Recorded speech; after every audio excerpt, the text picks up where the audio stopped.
Hey friend, Beth Davis here. This is a clip from my conversation with Rachel Herbeck all about mission. Now, if you want to hear the whole thing, which I would highly recommend, you can join us in our member community, connect.blessedisshe.net. Here's Rachel. But the reality is, if we're really having prayer and communion as God is intending, mission is the fruit of that, right? So if we're communing with Jesus and growing in our intimacy with him, and we're with him every day. And I know for me, like even almost weekly, the Lord is reminding me in my prayer through even praying the Psalms or other things of my own testimony of Lord, this is where you've brought me. Like, thank you. This is where you've brought me. I'm always just one step away by grace from, being in the pit or being on the wide path, but you've brought me to the narrow path by your grace. And as we commune with God and commune with others in the church, and we're doing that in a healthy way, it pushes us out to say other people have to have this.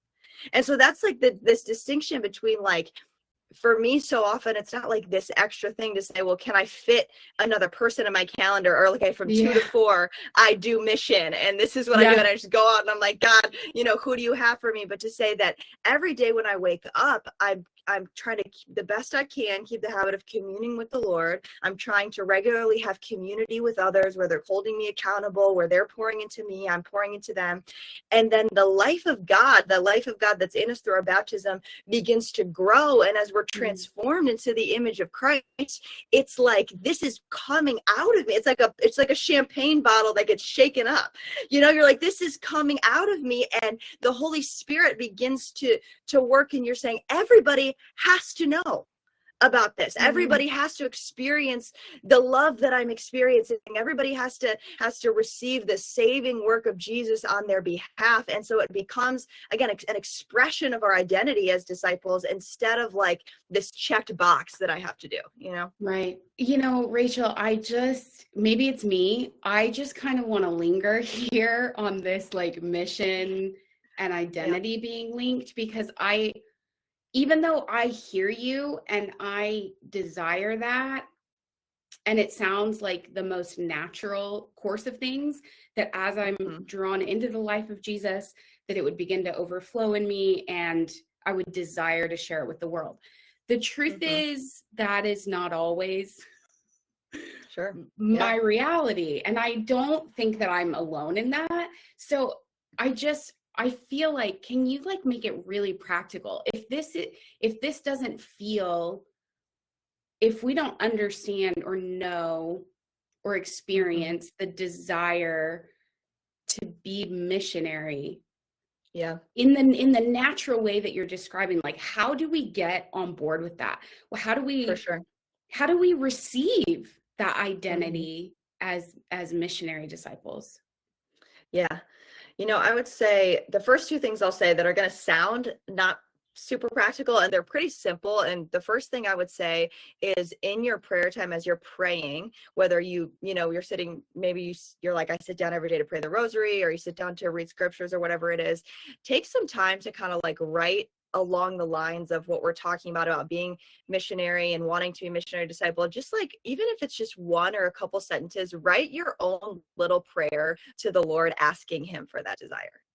Just like very specific. I mean, and this is something I've learned just so much over the years, is I'm like, I want this. And the Lord's like, ask me for it. You know what I mean? You're not asking me for a Porsche, you're asking me for a desire to be missionary disciple, because he just is so much longing to pour out the graces. So really simply, and it sounds kind of like a lame answer, but just like in your own words too. I think that's really important to be able to express. And I know you guys have been working at doing some of your things of like expressing, what are my dreams? What are my desires? Like, what do you have for me? And kind of building on that, like just open your heart to him, and even maybe be like, Lord, this feels like a roadblock for me, or like, I just feel like I'm not connecting this idea, and just write a little prayer to him. And part of that, just ask for more of the Holy Spirit. Because, as the church teaches us, the Holy Spirit is the agent of evangelization. So it's really like, we're the vessels. The Holy Spirit does all the work, everything from building the desire in us to go out. And we see this in the book of Acts, right? Because they're up in the upper room, and they're like, what do we do? How do we do this? And then the Holy Spirit comes down upon them, and then they go out on mission, and that day 3,000 are added to their number. Wow. Right? And so you see the agent of evangelization is the Spirit. So very simply, every single day I ask for more of the Holy Spirit every single day. And you don't have to feel Wow. anything. You don't have to have some kind of like emotional experience, just knowing the Spirit is the promise of the Father. When we ask for more of the Holy Spirit as baptized believers, no matter what we feel, we get more of the Holy Spirit. And so then what's happened is you've just been equipped, even if you don't feel change, you've just been equipped for your day to be able to be open to what God has for you. So ask for more of the Holy Spirit, and then read Acts. I think like a really practical thing, read the book of Acts and read about how the church is built on the missionary life of the church going out, whether it's literally Peter and John are walking and there's a beggar and then they have this interaction. It's just like, it's what Acts is them living life together in the power of the Holy Spirit, and God's mission finds them. And so it's this really practical, like showing of like, they're like, they have no idea what they're doing. They're like, let's break bread together. Let's live in common. Let's share things. Let's like try not to get in fights with each other because we disagree about circumcision. All these different things. They're trying to figure out what this is. And they're just kind of like Peter's just kind of stumbling into these opportunities to preach. He's just kind of stumbling into these opportunities to be on mission because they're being led by the Spirit. So I would say, right, like just in terms of your own desire to grow for mission, I would say read Acts and ask for it. Ask for the desire to be on mission. So good. They stumbled into their mission. God's mission found them. I love that so much.